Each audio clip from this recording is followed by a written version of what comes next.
She's a woman, helpless,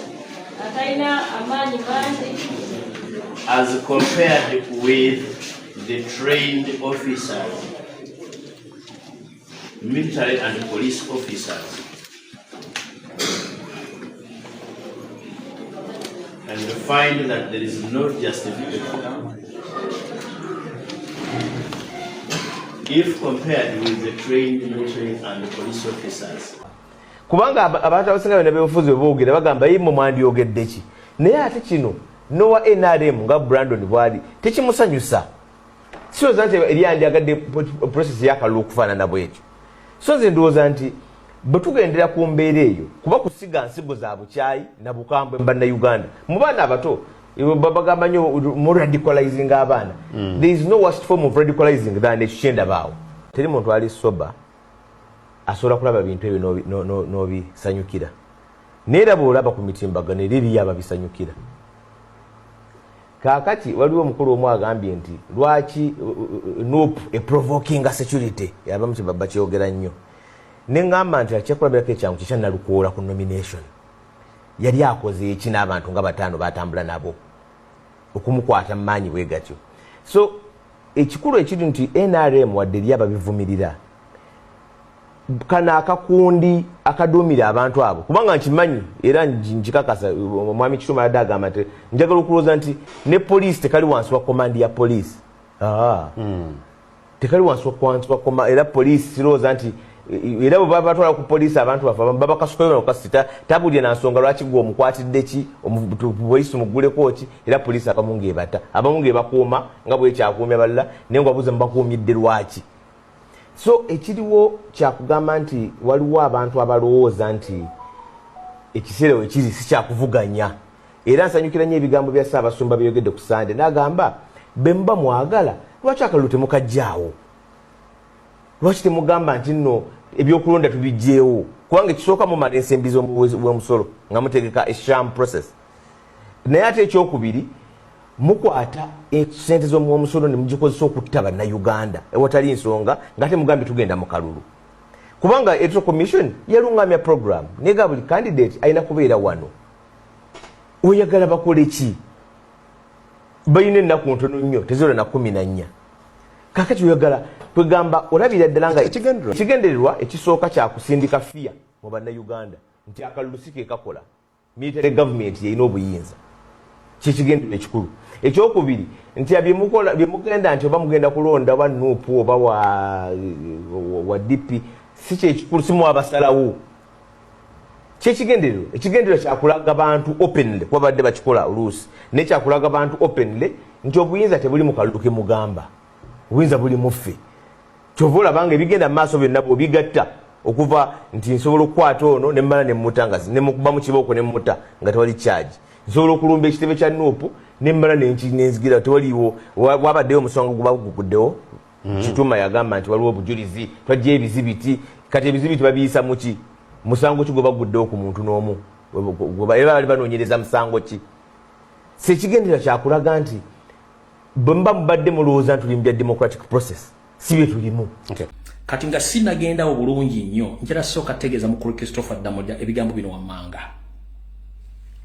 1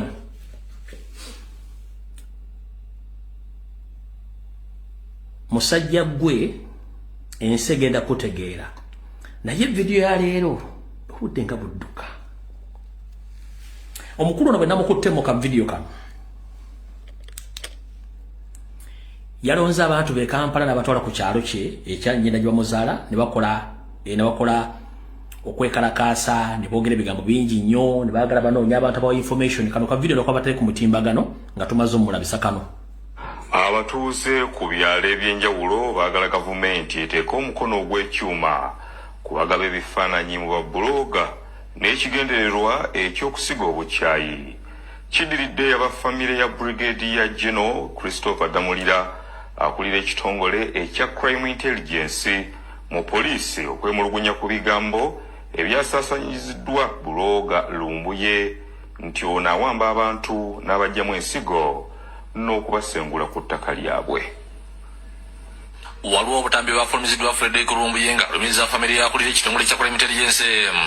Brigadier Christopher Damulira abukulembeze beerosi wano ku kyalo Kitanda Tikalu kirya muri senga n'ekitunga mu divine gobernance n'okuwamba abantu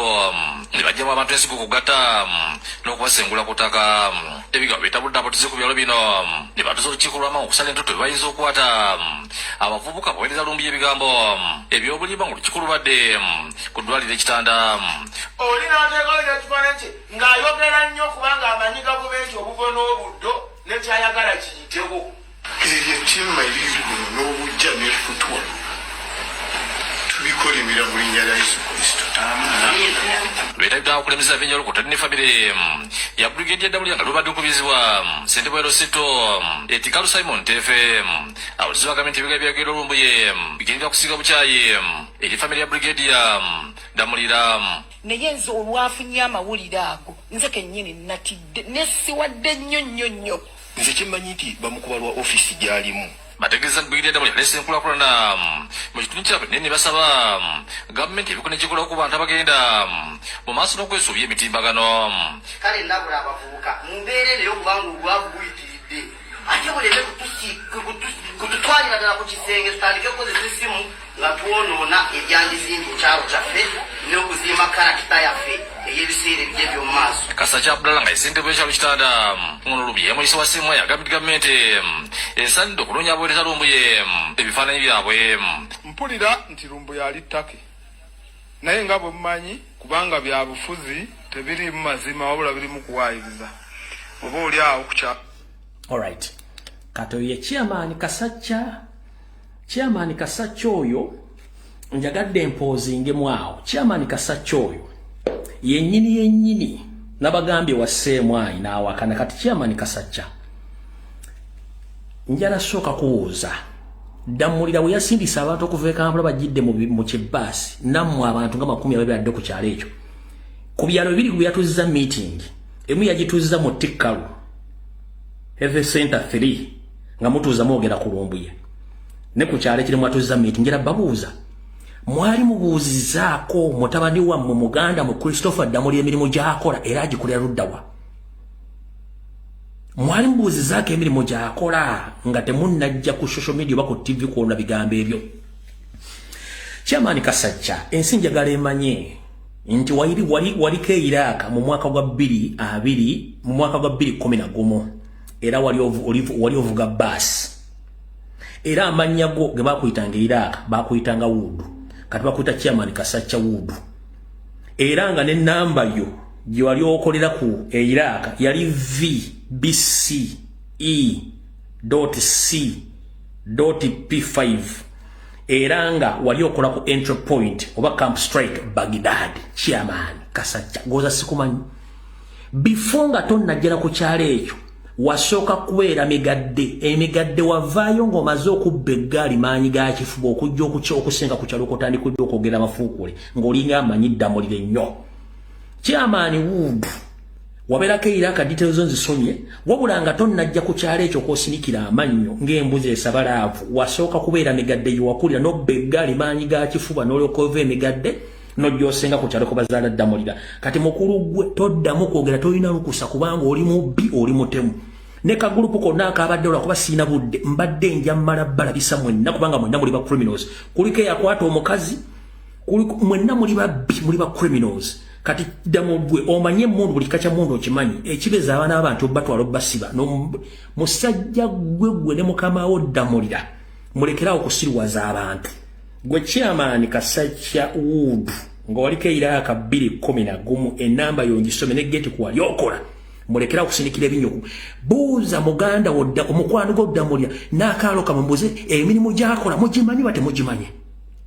akutta abana abandi bonna abasaba mazeewo mulwokuba ajja ssente mu state ez'ekibi n'ajja ne ssente za gavumenti mutabani wa Museveni ng'amuyambyeko okujja okulima enguudo n'okubaleetera amasannyalaze ne mutandika okusinika ebinyo mu kaalo kammwe akalinganga just akaalo obwalo nga ffe tulowooza ku ggwanga ddamba olwokuba temumanyi bikolo musooke mubuuza akola mulimu ki mutuyise basiru nnyo bagwira eddala okudamulira mmwe ngate Bukedde TV yakoze amawulire waki teyazanye vidiyo zange ozigata mu vidiyo zeyakoze waki mwange munoonya abawadde information mubaagazaaki bwe mbanga siri tufu musoke mbuze kulisa okadamula mu kimu n'iki gwakola twade tuli awo nga zirese bali mu church kuliko omusajja amwita Sechondo wa NRM wuno oyo Sechondo wa NRM mumula bulungi nnyo